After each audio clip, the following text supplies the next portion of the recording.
necessarily those of Fresh Air Incorporated, its staff, or its board of directors.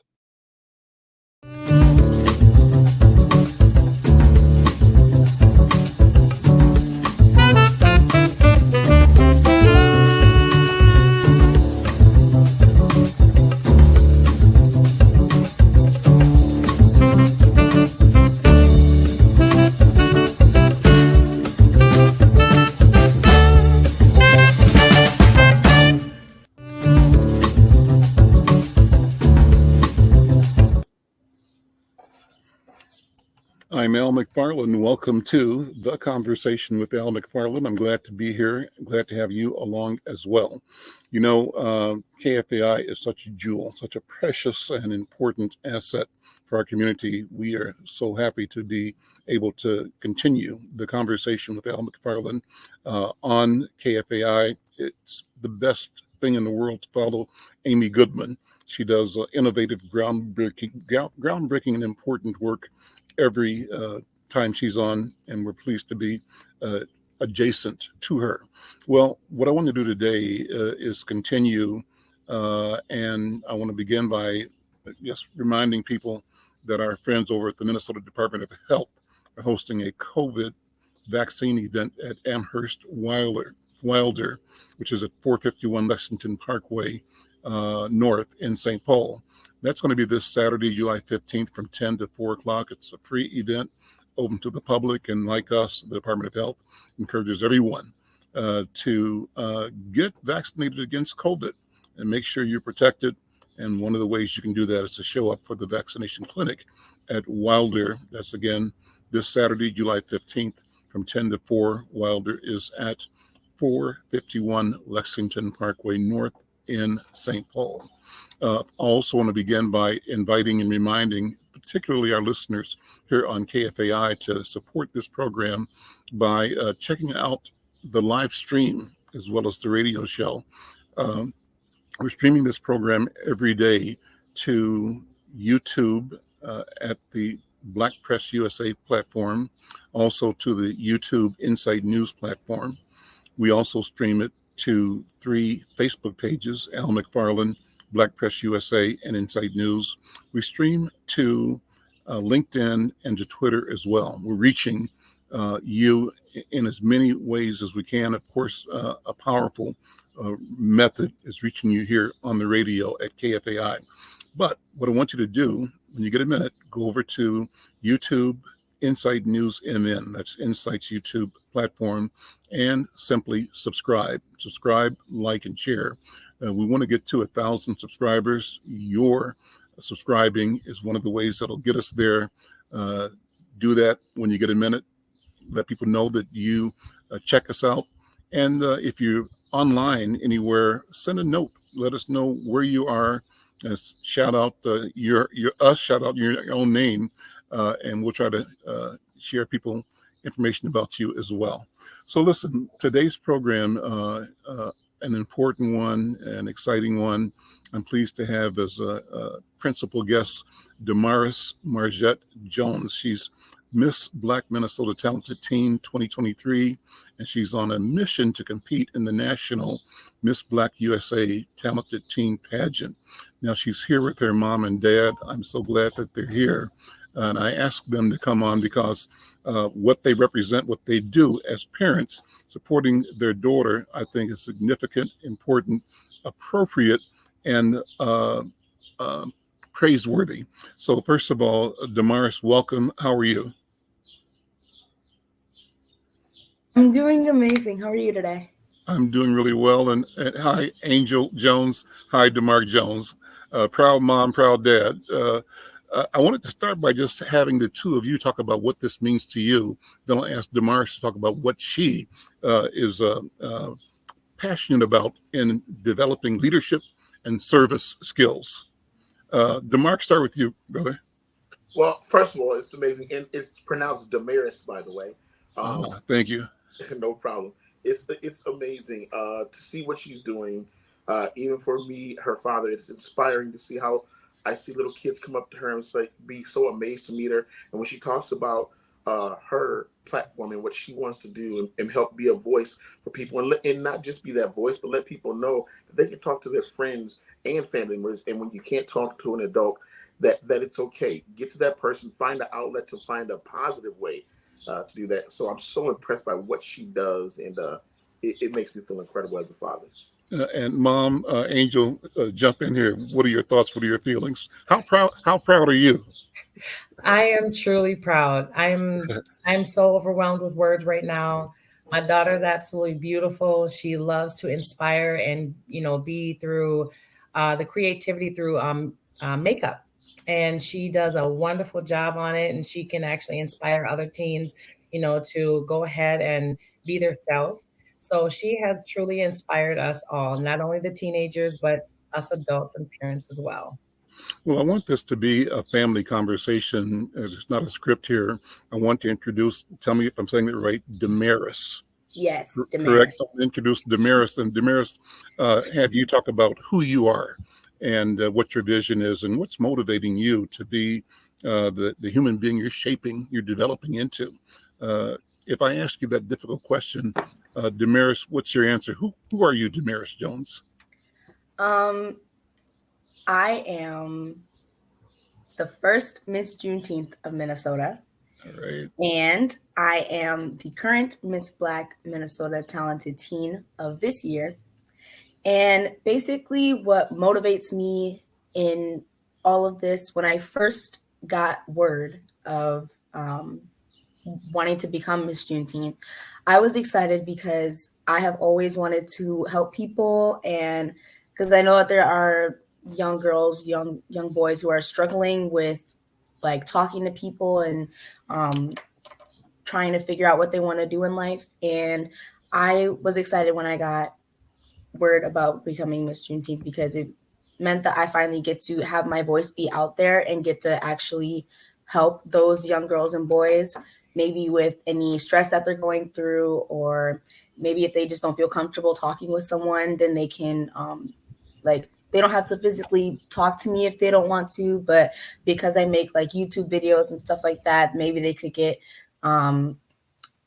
comfortable and just like, I don't know, just have more that they want to talk about and have more that they want to do and not just give up on it,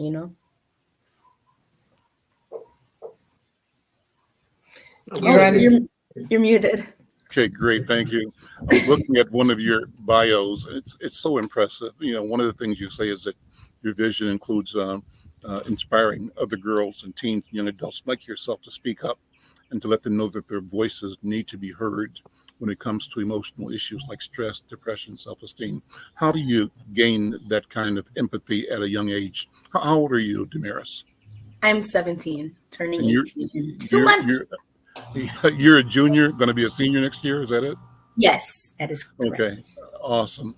And so, that just reveals a degree of maturity and sophistication. How do you come by that? And I'm sure it's going to be your mom and dad, but what are your words? Basically how I overcome stuff like stress and anxiety and depression and stuff like that, because I know that was a big thing for a lot of young girls and young boys, especially when COVID hit and all that stuff. And we all had to shut down and we had to basically be by ourselves. We couldn't be with other people. And I think how I got through that was me learning how to do makeup and stuff like that, because for me personally, I got to show like my different creativity, like with all the different colors and all the learning the different steps and all that. So that would be a big thing for me. It definitely was something to occupy my time because I was definitely very bored. It was either makeup or playing like fun games with my family or like talking on the phone with friends sometimes. But makeup was definitely a big part of that because I got to show my creativity, show my growth over the years in makeup. And yeah. What are your dreams for yourself? What are the things you've decided you want to do career-wise in the future? I know that may change, but what are your thoughts at the moment? Right now, I definitely want to be in entertainment business or like potentially a singer. I don't know yet, but either somewhere around there or doing stuff that's like creative, like interior design and stuff like that, because I get to show creativity in the colors of the rooms and all of the different things that come about in decorating. Let me ask Mom and Dad, what do you see as the signature strengths of your daughter, DaMaris? And you've been watching her more than anybody else her entire life. What impresses you, Mom, Angel, about your daughter, DaMaris? My daughter has a huge personality. Her personality is through the rooftop. Her growth with that, with, you know, just her, it's like a firecracker. I mean, she cracks jokes and she likes to smile and have people, and just literally have other people smile and laugh and just let them know to be their self. So her personality is absolutely through the roof. And I'm very happy of actually how that is and how it makes her grow with her her singing and her education. So that is a big part of it.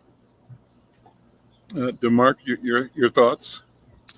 When I think about the things about this young lady, her strength in who she is, she's not afraid to let you know she's there and that she wants to be heard. Her passion to give back, her belief and trust in God, the way she shows up as an individual and not afraid of other people is so incredible. That's the thing that impresses me so much about her. She has a never give up attitude and she has a go getter personality. So, and it shines so much when you get around her. And I know it's her father, so everyone's like, "Oh, you're her dad, you're going to say that." But I'm telling you, when you get around her, you just feel. She makes you feel good, and I think it's incredible. Well, I just put a note in the side chat here. I'm going to put you on the spot, DaMaris. You mentioned singing, and your dad talked about your voice. You ever do a cappella? Would you do something? Show us what you got.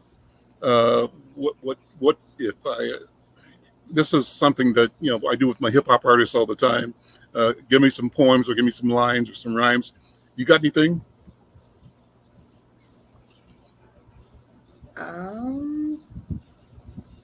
Give him a snippet of your stand, baby.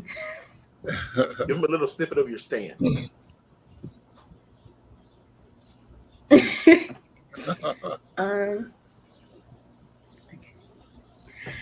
Oh God. Okay. Well, and I'm really being unfair putting you on the spot like this. So, go ahead. No, it's okay. It's okay. I'm going to sing the first verse of "Take Me to the King" by Tamala Man. Awesome. Pretty sure everyone's heard of it. So, yeah. Okay. Truth is, I'm tired. Options are few. I'm trying to pray, but where are you? I'm all churched out, hurt and abused. I can't fake what's left to do. Take me to the King. I don't have much to bring. My heart is torn in pieces. It's my offering.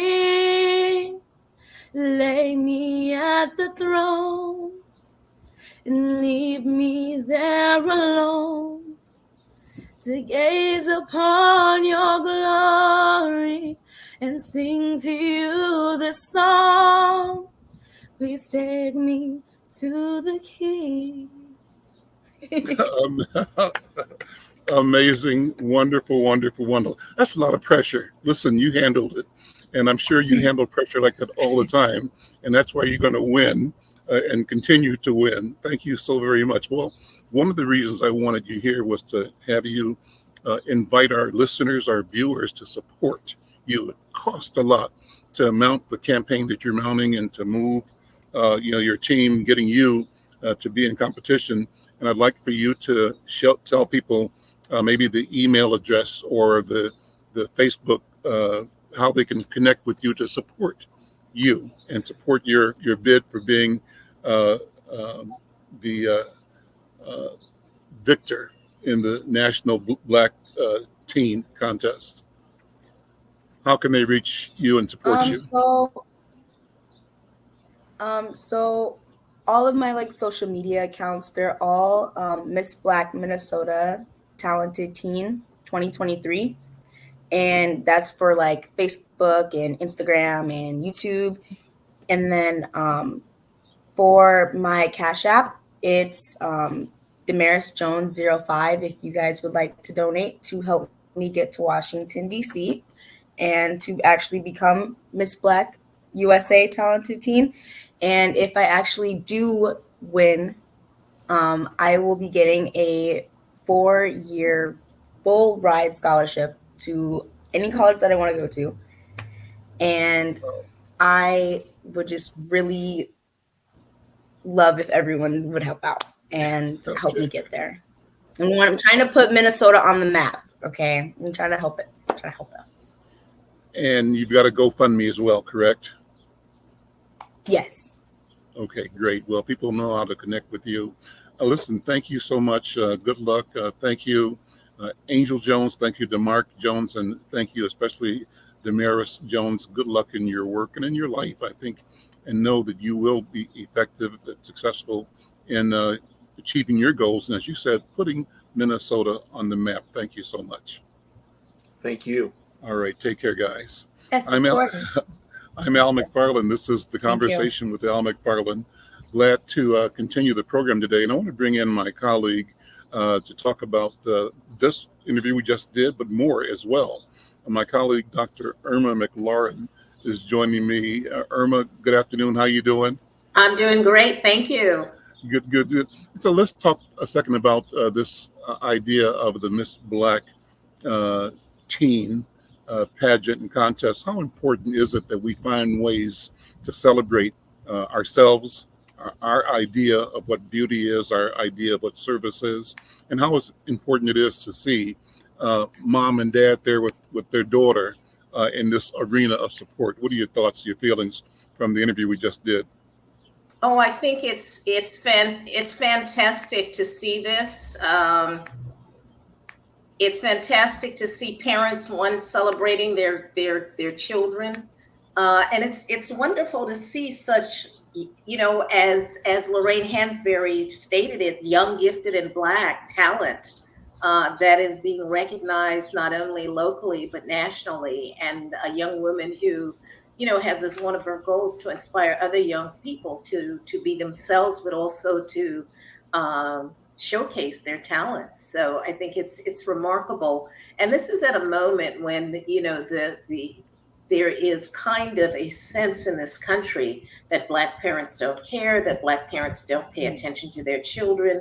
There are all these stereotypes out here. And so I think the more that you tell this kind of story, and narrative and show the authenticity of Black families and Black support and Black youth and talent, it will begin to hopefully change some of the, stereotypes that unfortunately are rampant in our culture. Mm-hmm.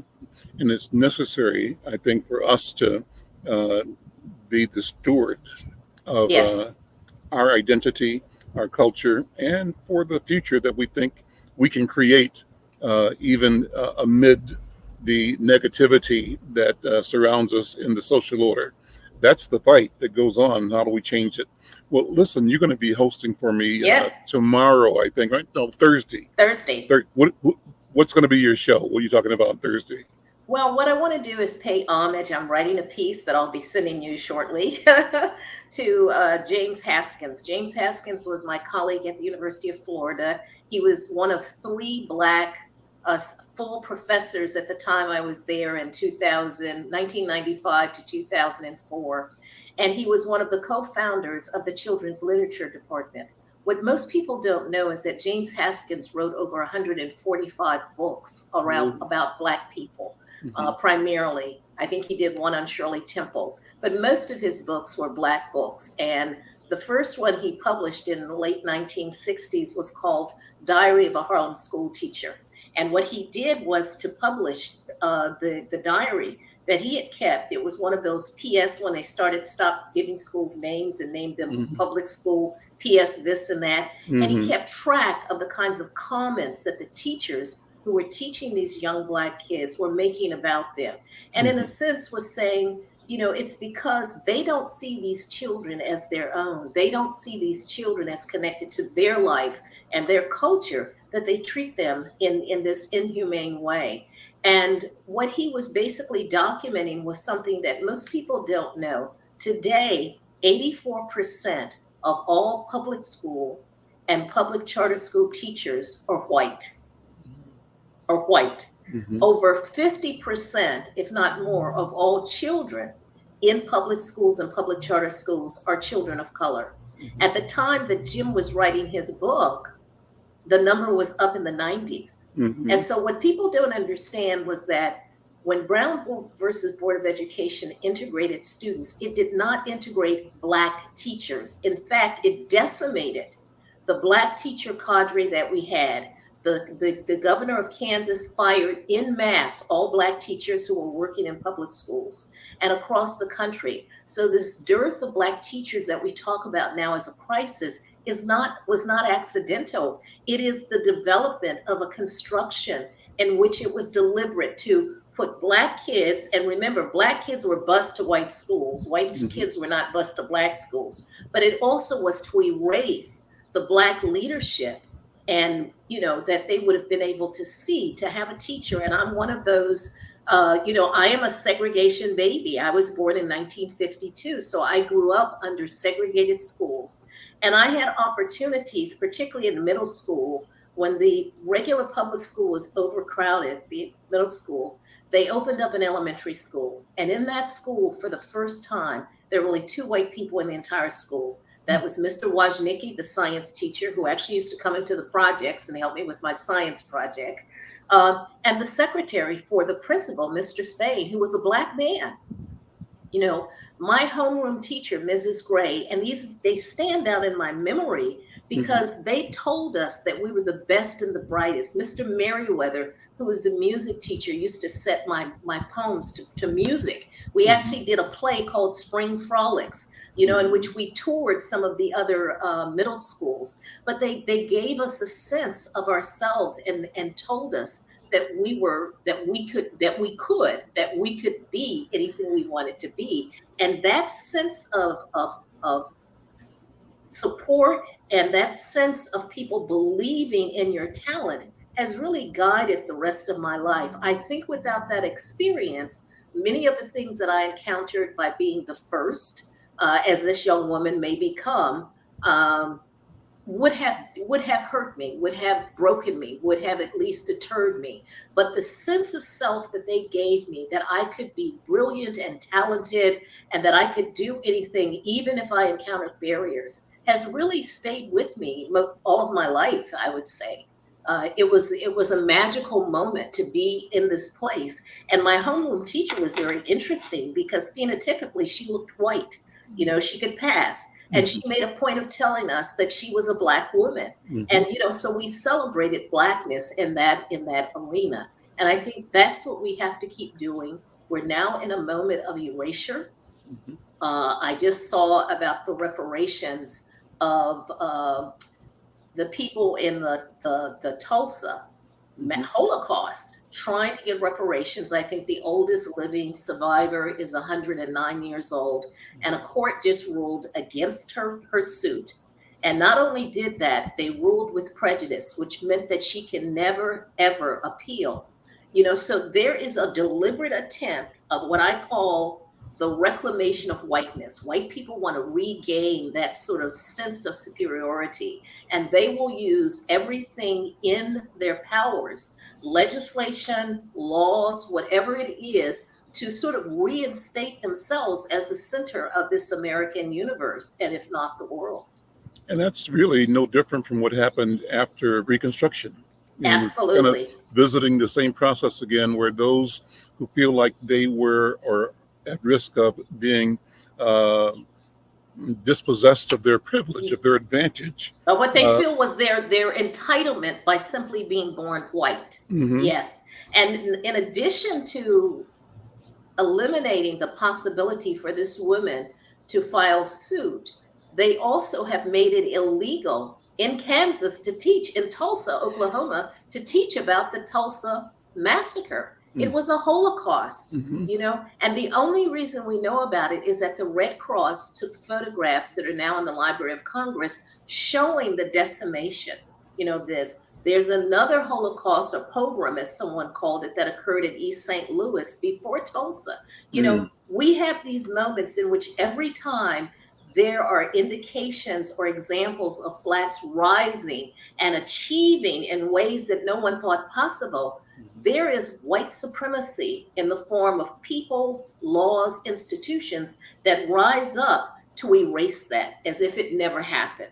And, you know, I've said this before, you know, I've written this. We are the bodies of the evidence. You cannot erase us. And this woman who is the Tulsa survivor, you know, has now written a book saying she was terrified to tell her story, but she basically has written a book that says, you know, do not let them, you know, let my story be heard, you know, and that's what we have to keep doing. Let's pivot and talk about reparations. We've got a story for our hot topic today on proposed reparations for Black Californians. And the question is, what about Indigenous people? You know, what's your sense of that discussion in California?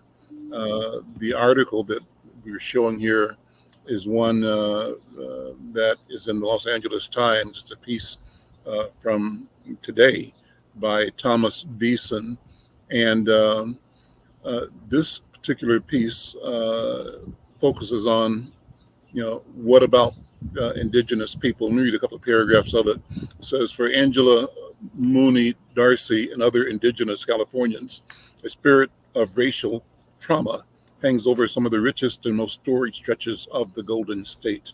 California, like all of the Americas, is built on a stolen world, Darcy says. The glamorous ocean view houses of Malibu sit where the Chumash fished, hunted, and played and performed rituals. Every home run at Dodger Stadium soars over the ancestral grounds of the people of the Willow Houses, as the Tongva were known. So the luxury subdivision and country clubs and surfing havens of Orange County occupy the heartland of the Acheman people, including Darcy's ancestors who believe their creator placed them at the edge of the Pacific at the dawn of time. So, Irma, how do we move forward this discussion on reparations, and how do we encompass all of the dimensions of reconciliation, of reclamation? And does this put us in a competition? It shouldn't, but does it? What are your thoughts? Well, I think it can only be a competition if we choose to take it in that way. In any kind of an event, it is how we choose to respond. And I think we cannot, with any kind of ethical justice, sense of moral right, not support the Indigenous rights to reclaim their land. Because many of the Indigenous people, not all, some were slaveholders, but many of them gave shelter to Black Maroons. They some intermarried, as you know. You have evidence in Minnesota itself of, you know, Blacks who intermarried with Native people, and, you know, were able to sort of be border crossers and border bridges to that. So I think, as you know, King told us once, we are all embroiled in webs of mutuality. And I don't think that any reparations discussion, be it Asian, Black, can honestly take place without us supporting the Indigenous struggle for reparations, because without them, there would be no land. You know, Black Americans who are, you know, first generation after enslaved people came here, this is the only land we know, right? And so we have to support the people whose land it is that we stand on, that many of our institutions stand on, we have to support their struggle and their right to reclaim as much of it as they possibly can. So if we have the means, whether it's financial, political, whether it's in terms of writing activism, political activism, we have to support them in their cause as well, because it is not an either or proposition. All of us cannot be, if one of us is not free, then all of us cannot be free. And I think we have to go with that kind of a foresight moving into the future. Absolutely. So I think we have to say, if we're successful, then we have to then turn our attention, to helping and supporting the indigenous struggle for reparations as well. Because if they receive what they are entitled to, which is really the land and access to natural resources, it will transform this country, because their belief system is about protecting nature and not about desecrating it. Their belief system, is a communal belief system. And the more that can be infused, and people don't understand that actually the Declaration of Independence, if you look at it, is actually connected to or stolen from the Iroquois. Right, the Federation. The Federation, Right. Iroquois Federation. We keep appropriating without getting credit. So all these things that we glorify about American democracy, life, liberty, and the pursuit of happiness, and this sense that we're like, this sense of a national collective, we stole. We stole from indigenous people. So the very platform on which this country is founded owes its origins to indigenous people. The land owes its origins that people possess, its origins to indigenous people. So we have to support them. That's just unquestionable. I try to think, Dr. Irma, about the extension of the logical conclusion of the forward movement towards reconciliation.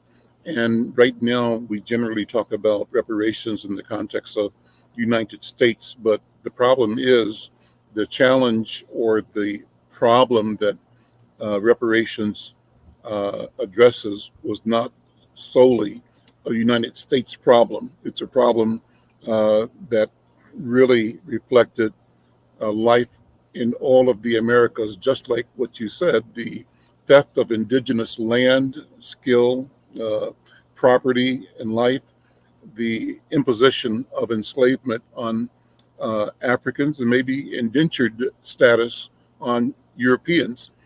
All of that, it seems to me, has to be part of the grand examination and reconsideration, and reparations, I think, will lead us towards a bigger conversation that is more global. What is that practical, or what do you think about that? Well, I would say that in any kind of situation where you're struggling for rights, you have to, what does it say? Start local and think globally.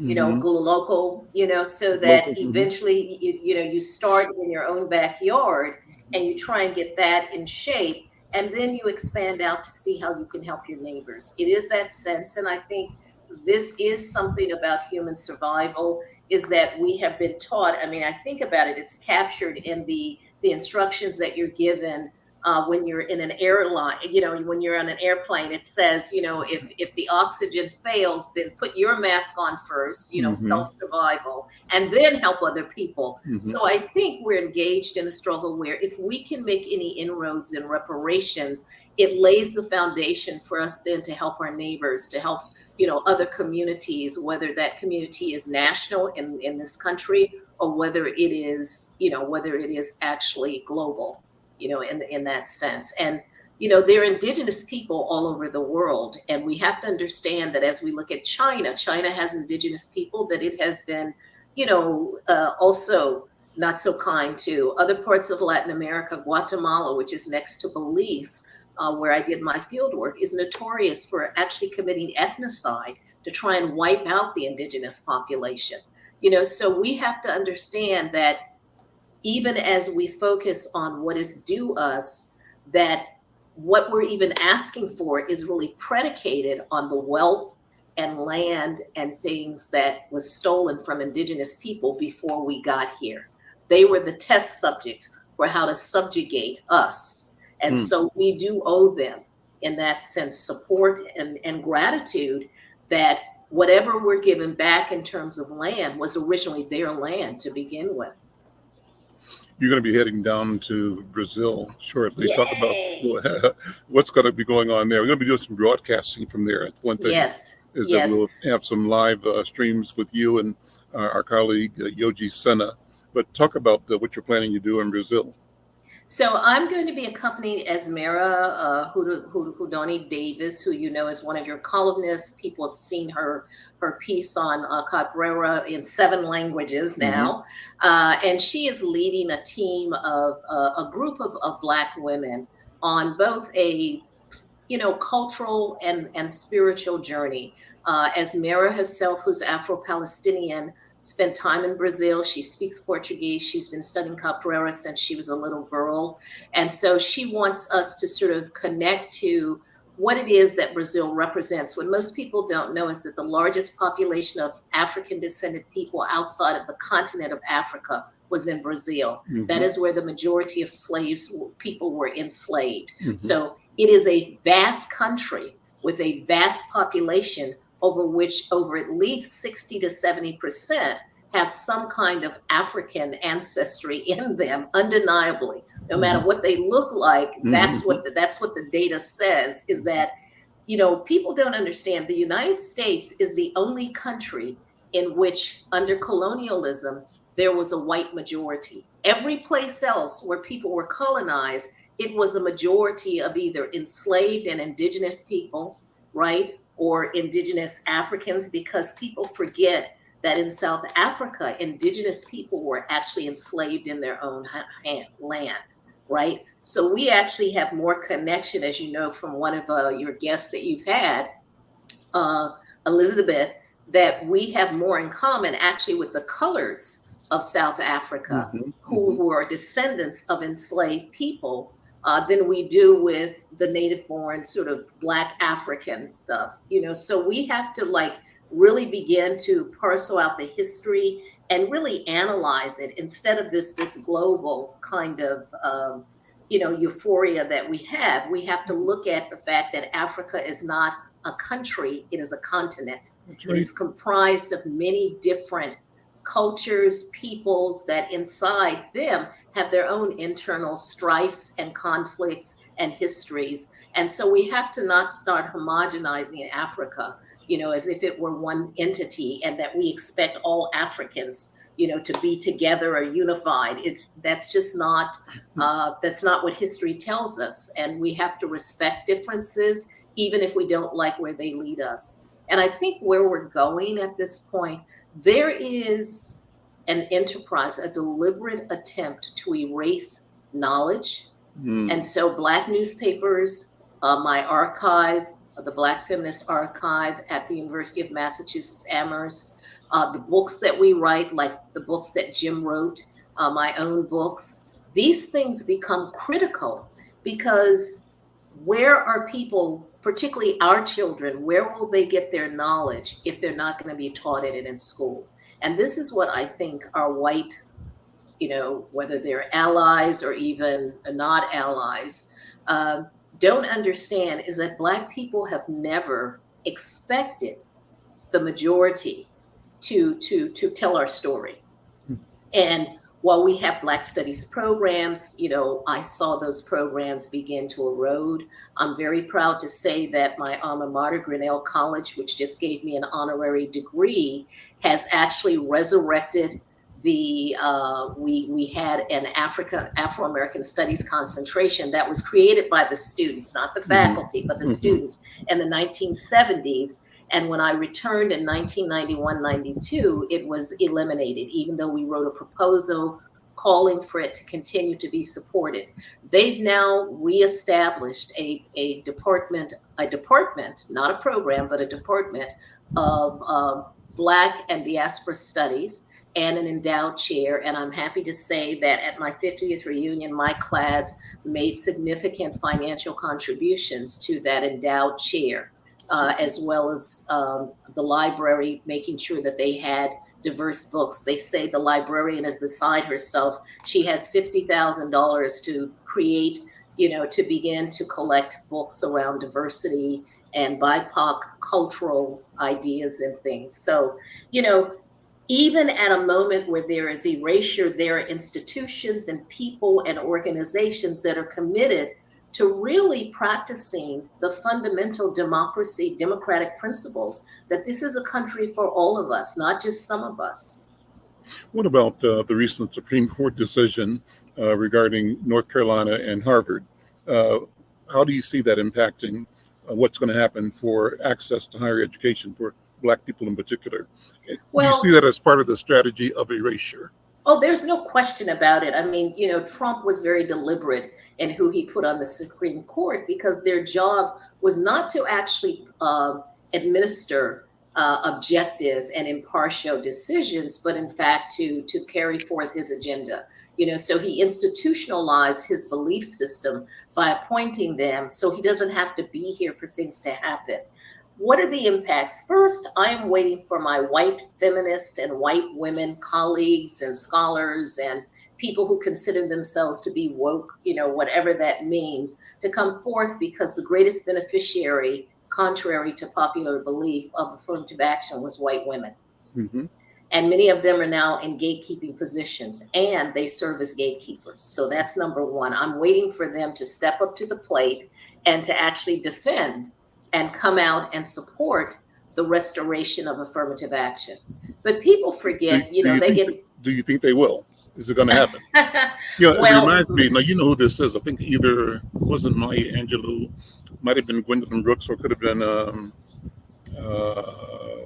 one of the great writers. I can't remember which one. She was being interviewed with, I think, Bill Moyer, and he asked her about, her white friends. And she said, "What white friends?"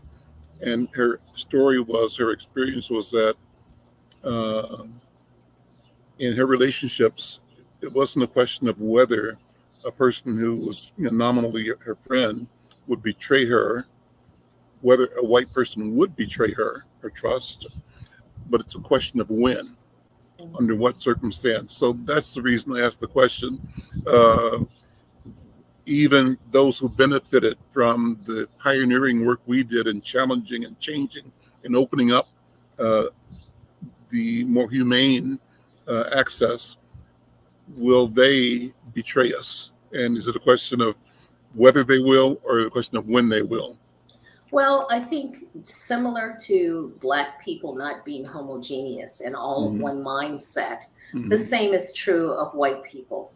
People forget the civil rights movement was an interracial movement. It was an interracial social justice movement. And there are white people who put their lives on the line and lost their lives and lost their livelihood for supporting, our struggle for civil rights and the right to vote.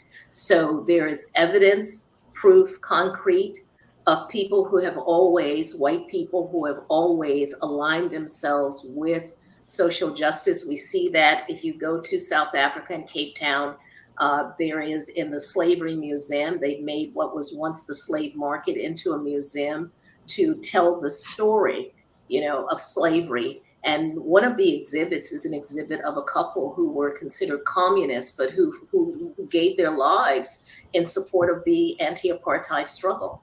So there is always evidence of individuals. And I think the question becomes, for many people will say, well, I didn't do anything. And they don't understand that not taking action is in fact an action. And so that if you choose to say nothing, do nothing, when you see something, right? What we're asking people to do after 9/11, see something, say something, do something. If you do nothing, then you are as complicit as the person who is actually taking the action. And so the question becomes, I think I've seen people who have put their lives on the line, to help other communities, cultural groups, advance their causes. I've seen people who've used their privilege to pave the way and then get out of the way so that the leadership of those things can be, in fact, the people for whom they're intended. But as always, we have people who have been conditioned and socialized to believe that somehow their whiteness entitles them to unearned privilege.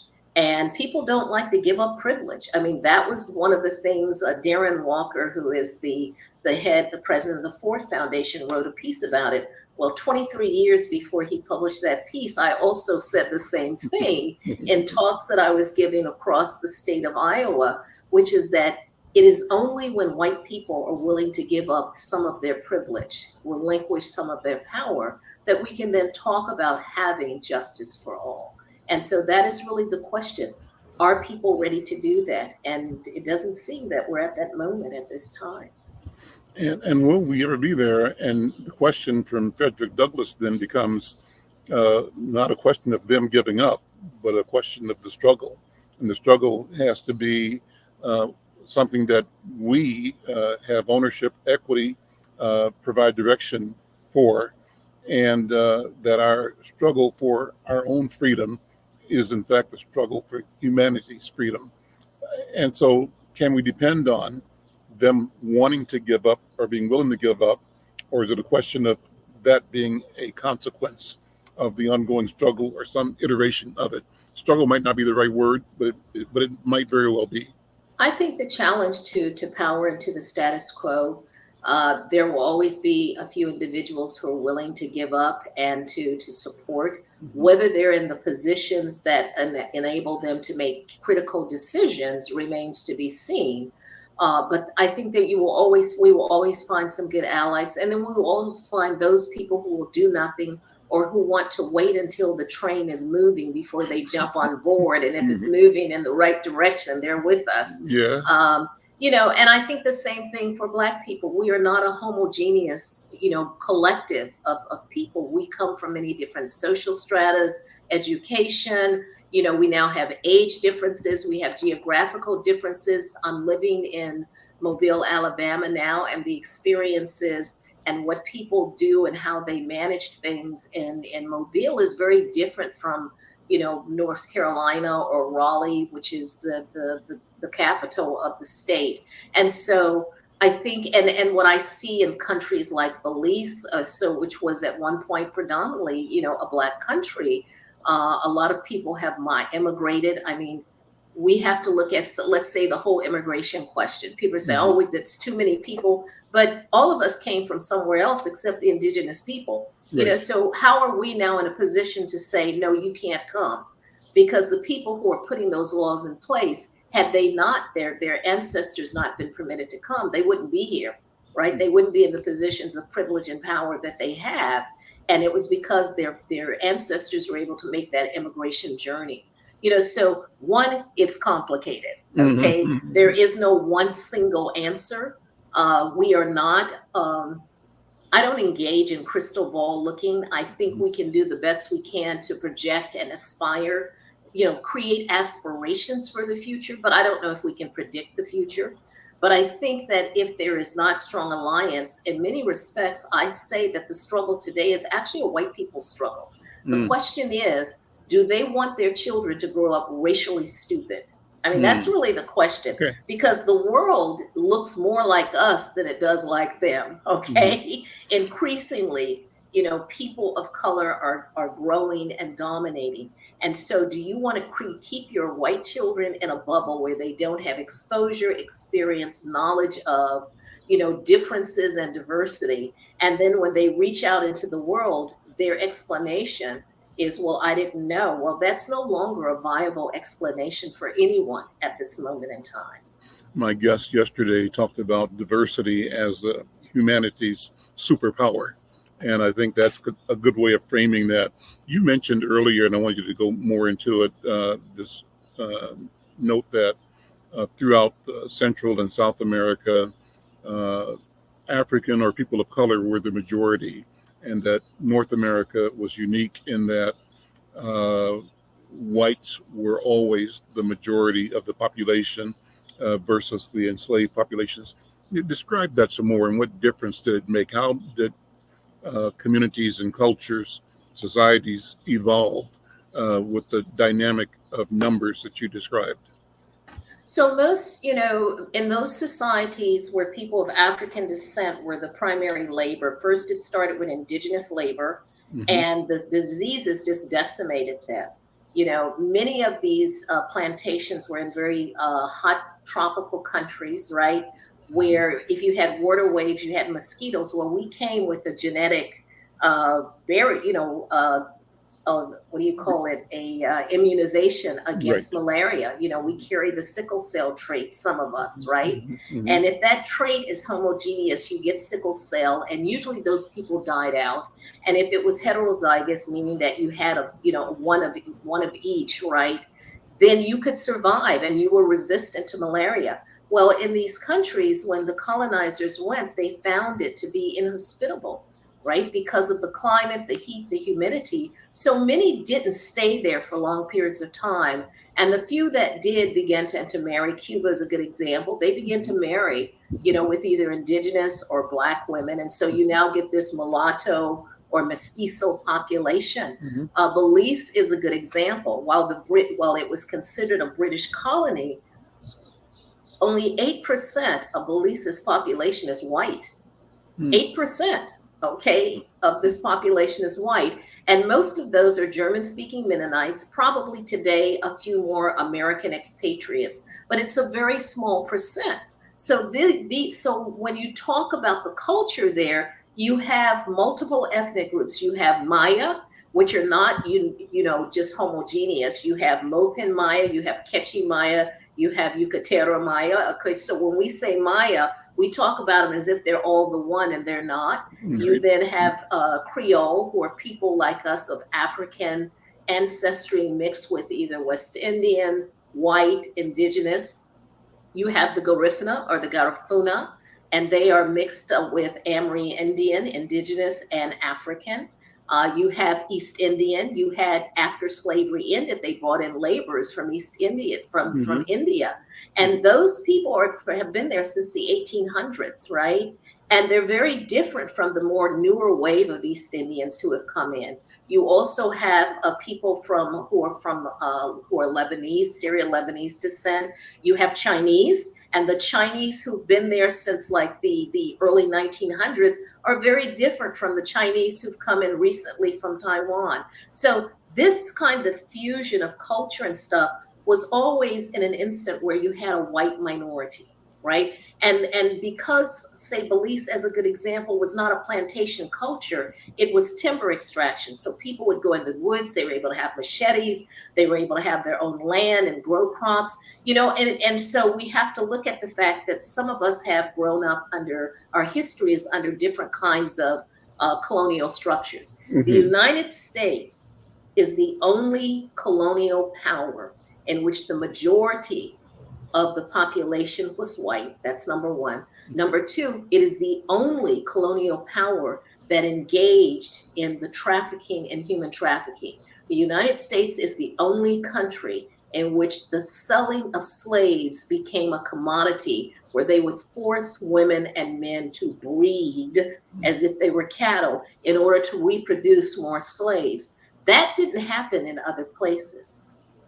Okay, they bought slaves in, they labored, they were laborers, they may have had children, but they were not a commodity in the sense that the majority of wealth of some of these plantations came from the reproduction of slaves and the buying and selling of slaves. So that gives a very different spin. You also have to understand that every colonial power was different. The French were assimilationists. If you learned French and began to take on French culture, you were sort of more accepted, right? The Dutch were actually like the British and, who are the origins of us. They were not assimilationists. They wanted to keep things separately.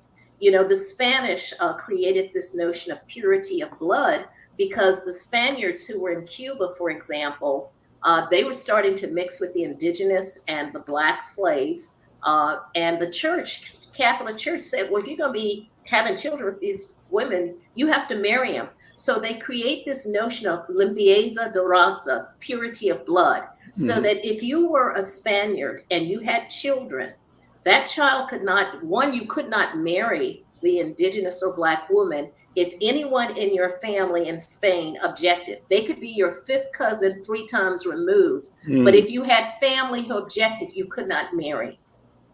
If, however, you were an orphan, a white man who was an orphan, then you could marry, right? Someone who was not of your same quote unquote racial background. It gets very complicated, you know, but those were the things. In Cuba, they recorded births in the white book and the black book. You could look like me, but if my birth was recorded in the white book, I was white. And someone could have blonde hair, blue eyes, and if their birth was recorded in the black book, they were black, and the two could not marry, right?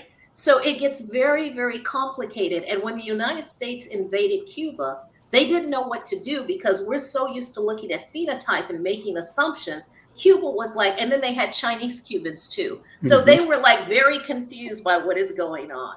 So I think one is that the histories of many countries in the Americas are much more complicated. There are people of African descent all across Latin America.